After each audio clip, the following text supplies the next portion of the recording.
Apreciadas amigas y amigos, hemos dedicado varios programas a presentar lo que está ocurriendo en el estado Amazonas. Hemos visto la importancia geopolítica, estratégica, hemos visto la situación de comunidades indígenas, hemos visto la dramática consecuencia de el paludismo como consecuencia de estas atroces actividades realizándose en la región.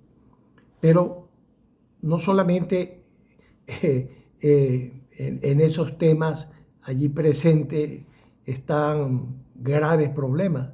El oro, como lo hemos denunciado a lo largo de más de 10 programas, es una de las más severas, vamos a llamar, amenazas que pende sobre esta región. Para hablar de este tema, hemos invitado de nuevo a la doctora Cristina Vollmer de Burelli, que en su carácter de directora de la organización SOS Orinoco ha venido documentando todo lo que allí pasa. De manera que, adelante doctora, la pantalla es suya. Hola, Adalberto, encantada de estar nuevamente en tu programa. Mil gracias por invitarme nuevamente para hablar hoy del estado Amazonas. La última vez estábamos hablando del estado Bolívar, de Canaima. Hoy nos vamos a enfocar en el estado Amazonas. Voy a compartir mi pantalla y de esta manera les muestro unas láminas que siempre pues ayuda para visualizar la zona en que estamos, hablando. Bueno, la crisis del sur del Orinoco es una faceta de la crisis venezolana que hasta ahora ha sido muy poco visible, pero es una que impacta toda la región. El régimen está dando una clara señal que la minería indiscriminada que deforesta, envenena con mercurio, sedimenta los ríos, tiene prioridad sobre la preservación del ambiente extremadamente delicado del sur de Venezuela, pero también sobre la estructura social de los pueblos indígenas. Todo esto está acelerando una crisis de salud, violación de derechos humanos, todo tipo de actividades ilícitas, violencia, lo cual está afectando gravemente la seguridad y soberanía nacional, y eventualmente esto va a causar diversos efectos nocivos en la región. De hecho, creo que ya está empezando a causar efectos. Pero hoy vamos a hablar del estado Amazonas. En esta lámina, ustedes ven una especie de mosaico. Esto es el sur de Venezuela y está comprendido por 3 estados. El del Tamacuro, el del Tamacuro, acá, el estado Bolívar y el estado Amazonas. Todo ello es la Amazonía guayana venezolana.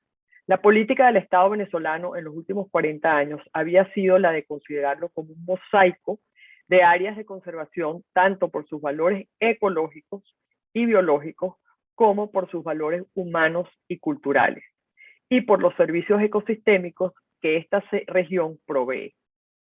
Este mosaico de colores que se ve en el mapa muestra la diversidad de estrategias que Venezuela había implantado para lograr ese objetivo de conservación y sostenibilidad.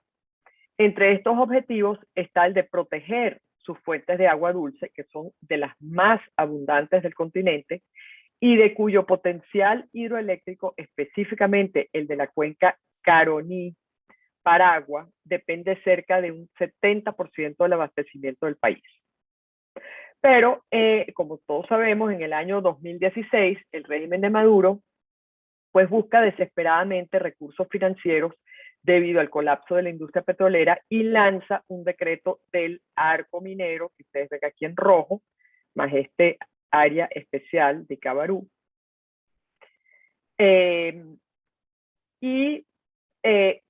Pues la finalidad de esto fue maximizar y privilegiar el extractivismo minero en todas sus formas. Esto anula toda la política de conservación y sostenibilidad. El arco minero genera un acoso sobre todas estas áreas protegidas que ustedes ven en verde y desborda su política más allá de las líneas rojas.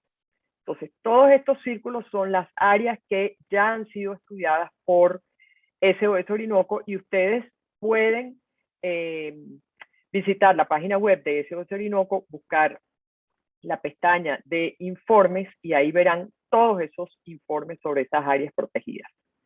Hoy nos vamos a centrar en el Parque Nacional Yapacana y la Reserva de Biosfera del Alto Orinoco Cassiquiare. Aquí en la pantalla ven el Tepuy o el Cerro Yapacana, que es un parque nacional muy poco conocido, pero es muy importante. Este parque nacional, que ustedes ven aquí, esto es una imagen satelital del Cerro Yapacana, y todas estas manchas blancas son pues las cicatrices que hace la minería. Toda esta minería es absolutamente ilegal. Entonces, así como vimos que se está destruyendo el Parque Nacional Canaima, este lugar, Yapacana, es un enclave estratégico fundamental de las guerrillas colombianas. Y lo decimos en plural, ya que toda la evidencia apunta a que está gobernado este parque nacional por una coalición de la FARC y el ELN. Yapacana es el centro financiero y logístico. Es la llave de entrada a todo el sur de Venezuela y es una especie de bisagra con todas las operaciones de narcotráfico provenientes de Colombia. Aquí se invierte el dinero de la droga y se convierte en oro. Entonces, toda esta minería que ustedes ven alrededor del Cerro de Yapacana, pero incluso en la parte superior, o sea, en el tope del Tepuy, está controlada por la guerrilla colombiana.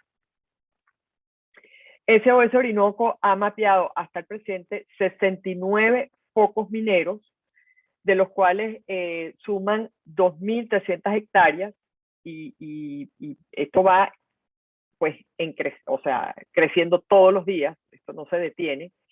Esto equivale a 3.000 campos de fútbol.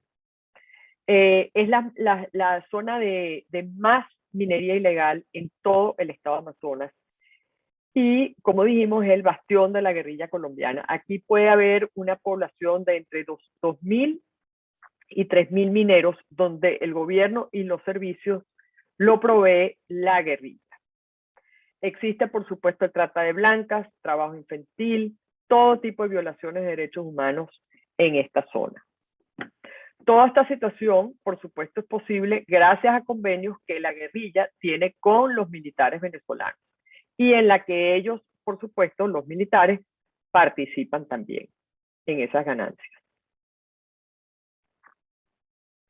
La otra zona que quisiera resaltar es la del Alto Orinoco Cassiquiare. Esto es una reserva de biosfera, llamada la Reserva de Biosfera del Alto Orinoco Cassiquiare, y es uno de los más dramáticos casos de minería y de minería ilegal, porque aquí, por supuesto, la minería es absolutamente prohibida, y el impacto es social y humano, además de ambiental. En esta zona conviven los pueblos indígenas Yanomami y Yecuana, y el pueblo Yanomami es uno de los más conocidos y famosos de todo el mundo por su ancestral acervo cultural, que está siendo destruido en sus estructuras por la invasión de garimpeiros. Los garimpeiros son mineros de Brasil, que atraviesan la frontera por esta zona, lo cual es totalmente ilegal, y vienen a hacer minería. Y estas son, pues, esto es una imagen satelital de SOS Orinoco, y estas también son las cicatrices que deja la minería ilegal en la selva amazónica. Por supuesto que en esta zona las minas son más pequeñas, pero son igualmente perjudiciales y tremendamente pues impactantes para estos grupos indígenas que hasta hace poco tenían muy poco contacto con la civilización. Digamos, criolla. Entonces, la importancia de Hashimu, que es este caserío, este pueblo de los Yanomami, es que en esta aldea se perpetró hace 20 años una masacre que condujo a sentencias firmes condenatorias por parte de la Corte Interamericana de Justicia. Lamentablemente, en este momento, otra vez está siendo invadida por mineros brasileños, pero con la complicidad de militares venezolanos, en perjuicio de la convivencia y la paz de las comunidades indígenas y en total violación de las leyes venezolanas.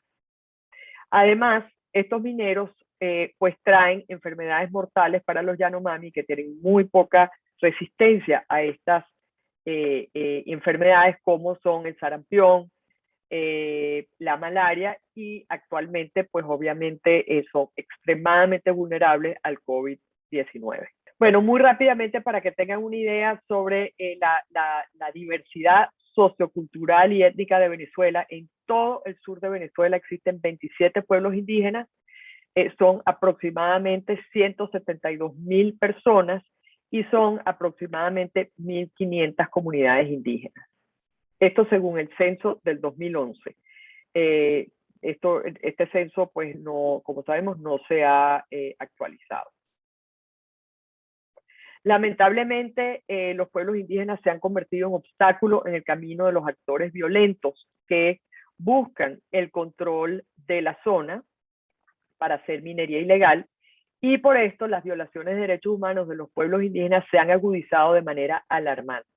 La imposición de proyectos extractivistas como el Arco Minero del Orinoco violan el derecho a la consulta previa, libre e informada de los pueblos indígenas, y la invasión de sus tierras ancestrales por parte de los mineros ilegales vulneran los derechos territoriales, la mayoría de los cuales no han sido demarcados. Se han multiplicado los conflictos violentos con ocurrencias de masacres, asesinatos, desapariciones, amputaciones, amenazas de muerte, hostigamientos, persecuciones. La minería también ha favorecido el trabajo y la explotación infantil. Sabemos que hay condiciones de semi-esclavitud en Yapacana, por ejemplo, pero también en el Alto Orinoco. Y el contexto de violencia junto a la emergencia humanitaria compleja ha causado el desplazamiento forzado de comunidades indígenas hacia Colombia y hacia Brasil. Muy rápidamente, en el tema de salud, el colapso del sistema de salud pública, el aumento de la pobreza y la desnutrición, la emergencia humanitaria compleja han agravado aún más las carencias de los pueblos indígenas en materia de salud. Los pueblos indígenas han sufrido epidemias de difteria, sarampión y otras enfermedades debido a la baja cobertura de vacunación. La mortalidad infantil es dramáticamente elevada. Por supuesto, hay altos indicios de malnutrición, inseguridad alimentaria, y esto en gran medida está asociado a los contextos mineros. Las mujeres indígenas de Amazonas encabezan las estadísticas de mortalidad materna del país. Y la epidemia de malaria está principalmente asociada al contagio en las zonas mineras del sur del Orinoco y actualmente representa el 51% de los casos de todo el continente. En conclusión, no podemos subestimar la amenaza que representa este conflicto desatado por el control de la riqueza mineral para la seguridad y soberanía nacional y la seguridad y estabilidad de los países vecinos como Colombia, Brasil, Guyana y el Caribe. Estamos en una carrera contra el tiempo y contra una compleja organización criminal para poder detener esta devastación sin precedentes de la Amazonía venezolana, así como la explosión de conflictos por minerales que impactará a los países vecinos y al hemisferio. Con eso concluyo. Muchísimas gracias, Adalberto, por esta nueva oportunidad de hablar del tema de la minería ilegal. Apreciadas amigas y amigos, después de esta extraordinaria charla e información que nos ha dado la doctora Burelli, pues no nos queda más por el momento que pedirles la divulgación, como lo han venido haciendo durante todos estos programas, ya que este tema no se agota hoy. Hay muchísimas cosas importantísimas que señalar y que presentar y que lo iremos haciendo progresivamente. Hay otras distinguidísimas personalidades con muchísima información sobre lo que está ocurriendo en Amazonas como consecuencia de esa lamentable situación que allí se vive. Nos vemos entonces muy pronto. Continuaremos con estos temas y con otros también inherentes a la gestión ambiental en otros campos de la misma. De manera que, bueno, muy buenas tardes y de nuevo muchas gracias por su atención.